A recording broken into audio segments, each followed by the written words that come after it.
I tried to find cocaine for this. I thought I'd need it.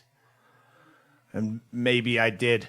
Adderall Jack for the first time showed up. I only have Xanax. Well, I gotta do a book on tape.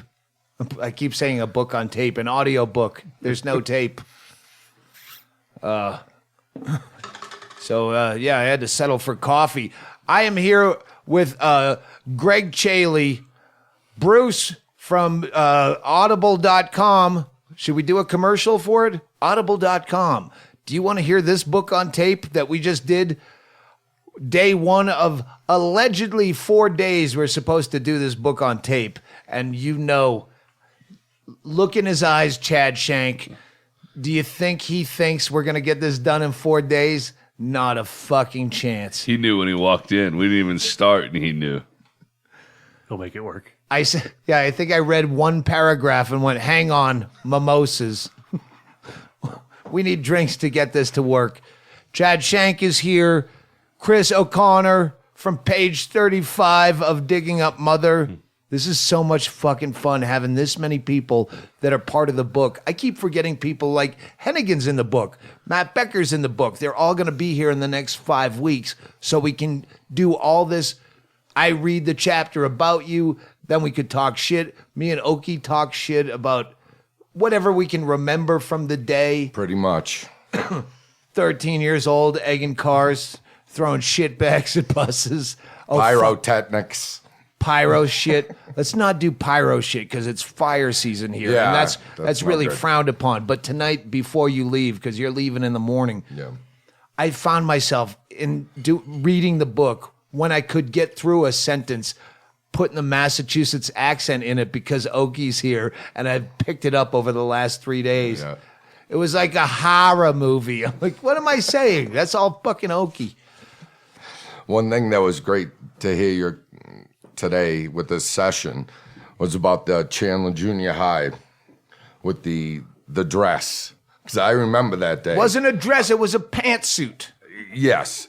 But I It was a woman's pantsuit, quite obviously. I remember this vividly because I was with you before school when you were getting dressed and doing all that stuff, going to school and seeing you get caught in the hallway by the principal, Chuck Burak.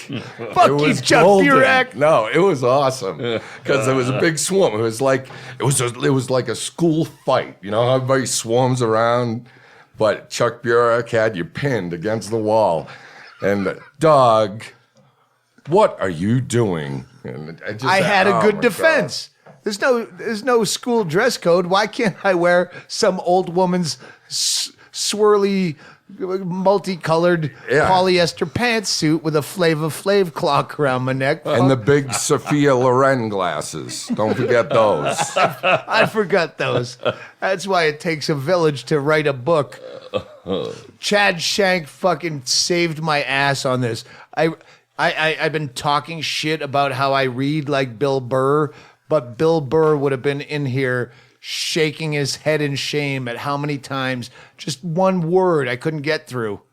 What was it? I'm the one I was repeating. Anyway, a million. Chad Shank came in and read chapters for me, smooth as fucking glass. Immediately, I go outside to take a piss and have one cigarette. I go, I need to break my jaw. Literally, doesn't hurt, but it feels like your arms when you did one push-up past what your limit was. My jaw felt like that. And I left, and I come back in, and Bruce is handing Chad Shank his business card, going, no, we'll set you up with your own studio. Jesus. Yes, awesome. Please do. Please set it up now so I don't have to read the rest of this fucking book. One of the other things that from this session today also is the part where you start with you and Jeff are fucking pigs. That's fucking great because I did. I saw it. I saw the cellar. I saw all the cups, the plates, the macaroni and cheese that might be 7 months old, and the frothy cups of old coffee or this and that, apple orange juice. Yeah. Orange juice. When citrus rots, it smells so fucking bad. And we wouldn't pick up after ourselves. We'd put a book over the top of the glass so this stink couldn't get out, rather than bring it to the kitchen. And that's what's the funny thing. And then all of a sudden, you got the presents, like the titty cup and the piece of shit or whatever. But the titty cup ended up down there. Chipped. Remember, it had a chipped nipple. My mother bought me a tit mug. It's a coffee mug, but it's shaped like a big tit. And you drink out of the nipple. And I remember chipping the nipple and I felt like I just fucking spray painted the Mona Lisa because my fucking tit cup. Chad Shank, we did 10 hours today, basically. You guys did awesome, though. Excellent read. You're looking pretty fucking rough. I'm tired. I got up early this morning. I didn't know what to expect. This was fucking pretty interesting. And I got to eat at Jimmy's. Yeah. See, everyone had an experience. Highlight of the day. I did the brisket. Bruce, this is what Brian Hennigan would ask you. Hopefully they're dead so you can be honest. Your worst audiobook you ever had to do? There's been a few, but God. Well, tell us a dead one so you can say it honestly. I could do it off the podcast. I couldn't. I alluded to one earlier. I can't say the name. Okay, the guy with dementia that we're both putting in our death pool. Yeah, on the that'd 15th? probably be top of the list. All right. Didn't know what room he was in or what he was reading, and we get to the bottom of the page and then start at the top of the same page again. Yeah. Was he? Anyway, let's get on with the fucking podcast. We'll edit that out. No one listens to the podcast. Don't worry. Don't tell the guy from Audible that. All right, then how about us? Are we below or above 50% of the worst? Combined effort, definitely above. You alone, I'm being honest. Hovering a little below, but it's your first book. First day is always the roughest day. I can't read for shit. But you did better than you thought. I think you're a better reader than you let on, because I was at the Barnes & Noble signing that you did, and you didn't think you'd get through the letter at the end. Spoiler alert for people who haven't read the book, but the Valentine's Day. I was worried about getting through it without getting emotional, and 2 times on this, I'm like, I don't know if I can read this without crying. Yeah. And at one point, I left here and went and called my grandma because you were crying. So I went to talk to my grandma since my mom's dead. Tracy cried a little bit. So did Deb. Deb Stocks cried while Tracy's reading, but Tracy was so involved in trying to read that she didn't cry until later, and then she cried. I choked up. I go, give me a minute on this, because I had someone else read that what Kelly read, that letter from my mom to my grandmother. Yeah. I I was fucking choking up, facing the other way outside. Kelly read that really well. She did fucking great. Yeah. So we have a bunch of people over the next month that are in the book coming to. We're trying to. We don't know what the fuck we're doing. Bruce showed up. I don't even know who's showing up. They go, well, they're coming down at 10:30 on Tuesday morning. Well, I don't know who's coming down. I said to Chaille Hello. earlier, I said, maybe it's just a dude who's going to say, I don't know, I'm a sound engineer. What are you guys going to do? And then it's fucking, hey, there's no teacher in class. Yeah, I had notes. I had it marked out. You had everything worked out. He's wearing a Mishka Shubaly t-shirt. I go, this is going to work. It's going to work. How to represent. I thought it was either going to work or Chaille was fooling us with just getting some homeless dude from Bisbee and throwing a Mishka shirt on him and bringing him up. What a job. So that was day 1, and that was 10 hours, and we didn't really hit quota. It's supposed to be 75 pages a day. We're close. You guys did great. From hearing, it was awesome. Really did sound great. Well, if I had my druthers, I'd just start drinking more and go, I'm going to plow through another 100 pages that I don't remember saying. Probably wouldn't work out that well. Or better. Well, what was funny was reading earlier, that's the most I've thought about your father and everything. I thought about him again and everything. It was great to really read but that. So. actually reading, my fucking one eye is on the next line below, and Right. I'm reading 2 different lines at once, and it stinks.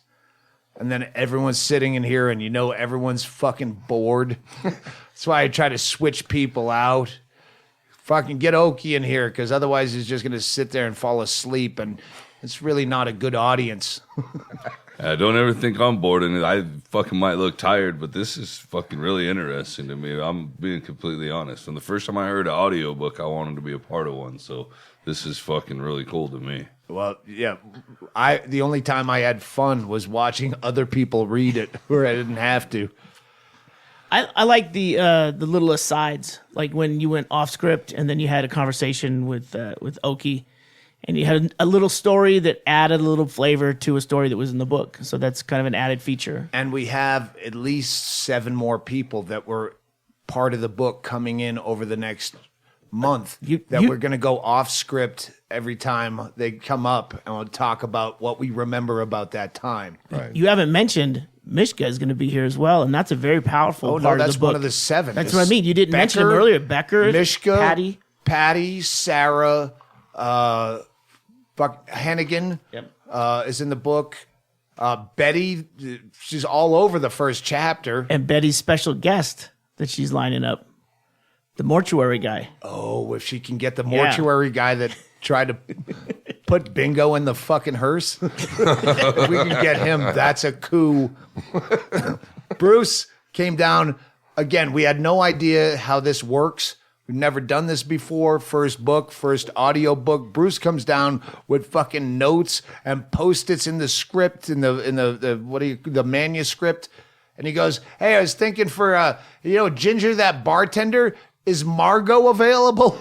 And Chaille's like, "No, she's in Mexico." And I go, "Chad Shank sounds just like Margot. Chad Shank can do Ginger. That's fucking gorgeous." Whatever works. We could actually drop This isn't a bus stop. We could drop Chad's voice in post-production to get Margot's timbre. Just drop it Get to it the floor. lower? Yeah. Give me "This isn't a bus stop" one time. This isn't a bus stop. Perfect. Keeper. But hey, I just want to thank everybody here. It's great to see you again, Doug. It's been a totally interesting experience. Great to see you again.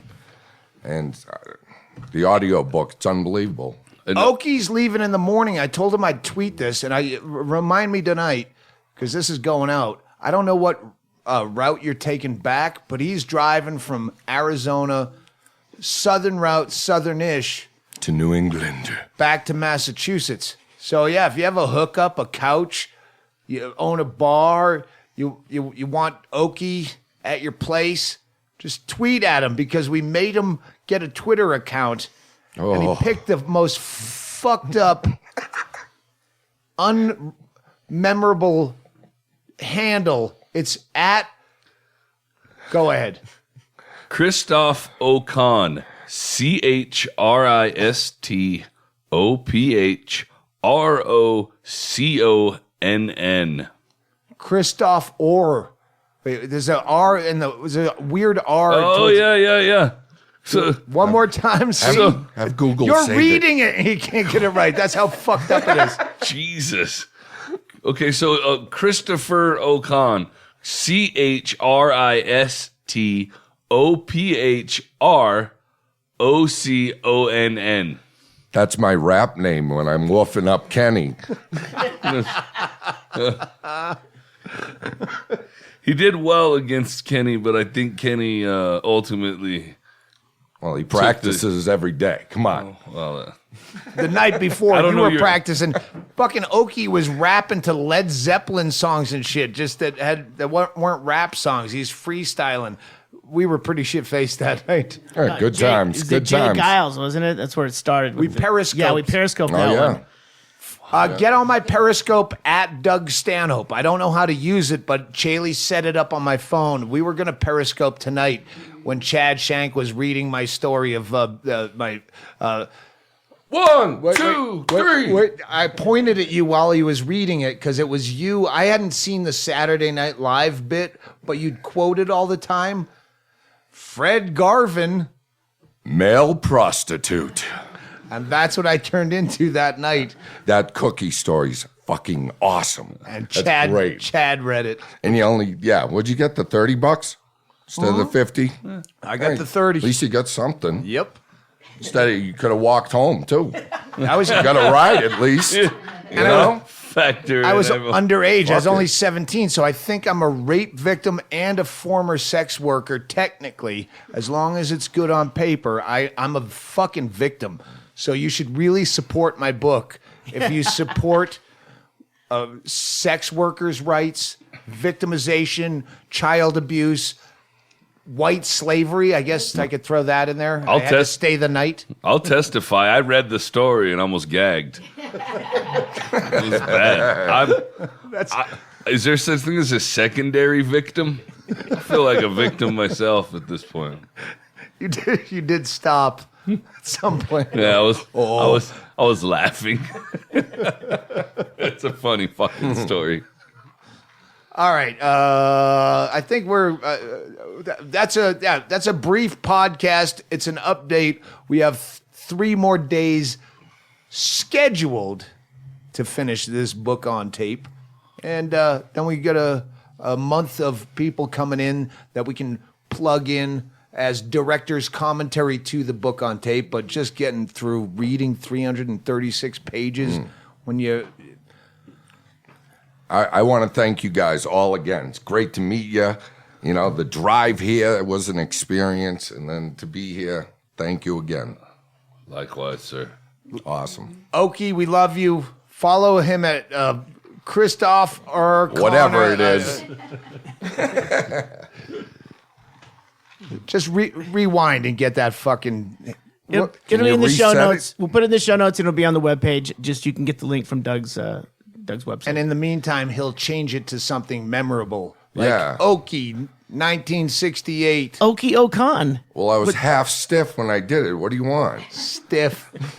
This is one of the words when I was writing the book and I tweeted, "Hey, if you know antiquated New England expressions for getting drunk, tweet them to me because I'm running out of all my stories are drunk stories from 13 on, and I'm running out of euphemisms and synonyms and fucking stiff. That's getting stiff, cocked, hammered, Chiseled. He did the other Chiseled. night, yeah. Oh, yeah, chiseled. That's a good one.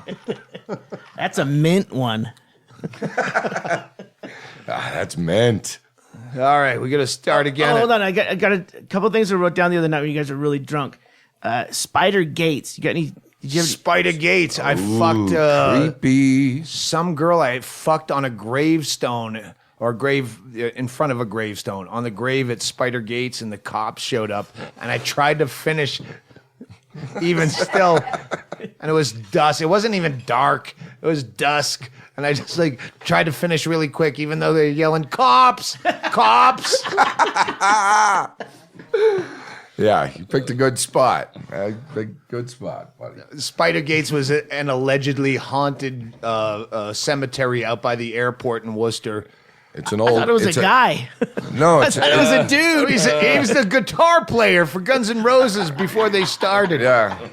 No, it's like this old Quaker cemetery of all the same families, you know, so.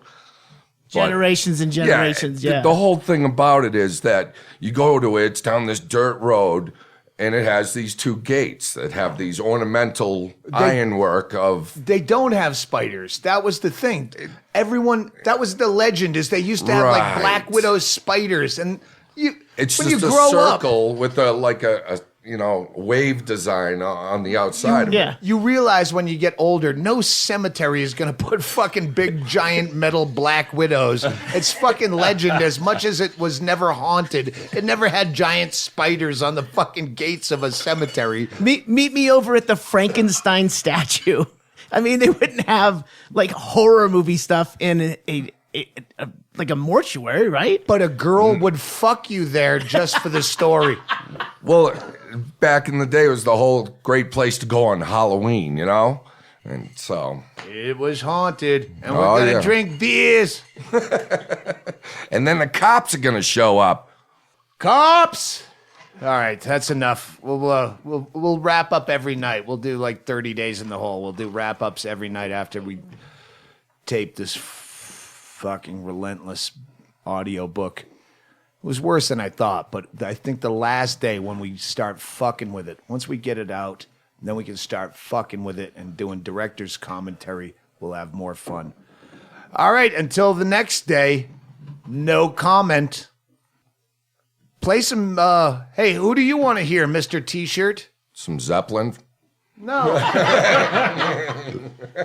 I was going to say the guy that has a band T-shirt on. You have Foo Fighters. There Goes My Hero was one of my title ideas for this book. There Goes My Hero, based on the Foo Fighters song about mother. But you got the Mishka Shubaly shirt. You showed up strong, so play some Mishka. Pass me the lampshade, I'm drunk again. Blew my drug money on a quart of gin. Well, I am a cultured man with tastes discriminating, but I'll settle for a tall glass of anything.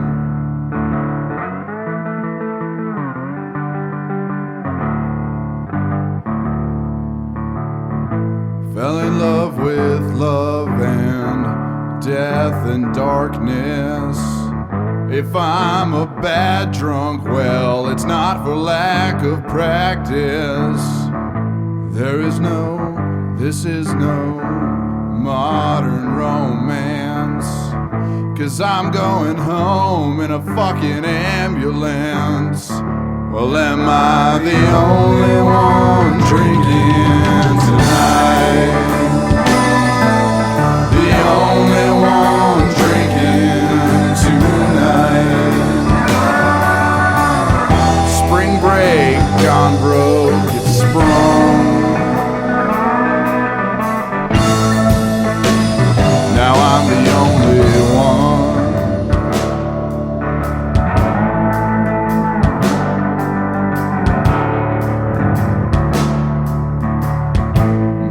Medicine cabinet door like the hatch of a submarine. Bottles inside like buttons and dials and tiny backlit screens. Bloody footprints on the bathroom floor. In a hotel close to the airport. Well, am I the only one